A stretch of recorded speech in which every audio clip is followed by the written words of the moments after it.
आणि तो हे म्हणतो, तो दुर्योधन त्याला म्हणतो, हा असला काहीतरी तू प्रश्न विचारू नको, दुःशासन तू जा आणि तिला ओढत घेऊन ये. मग दुःशासन तिथे जातो. द्रौपदी दुःशासनाला हाच प्रश्न विचारते, पण दुःशासनाला काही ऐकायचं नसतं. तो तिला ओढत ओढत त्याच अवस्थेमध्ये या अख्ख्या सभेच्या समोर जाऊन उभा करतो. आता इथे उभी राहिलेली द्रौपदी प्रत्येकाला हा प्रश्न विचारत असते की युधिष्ठिर जर आधी हरला असेल स्वतःला, तर त्याचा माझ्यावरचा अधिकार गेला आणि आता मला पणावर लावण्याचा त्याला अधिकारच नव्हता, आणि हे सगळं केल्यानंतर मी इथे सभेमध्ये कशी काय आले. त्याच्या पुढे ती हेही विचारते की हस्तिनापुराची आणि आर्यवर्ताची जी काय सम्राज्ञी आहे, कुलवधू आहे तुमच्या घराची, तिला तुम्ही असे सभेमध्ये कसे काय घेऊन येता.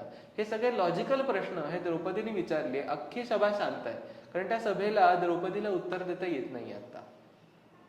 आणि त्यावेळेला तिथे विकर्ण नावाचा एक कौरव उभा राहिला आणि तो म्हणला, हिचा प्रश्न बरोबर आहे, हिच्या प्रश्नांना तुम्ही जोपर्यंत उत्तर देत नाही तोपर्यंत ही तुम्ही जिंकलेलीच नाहीये.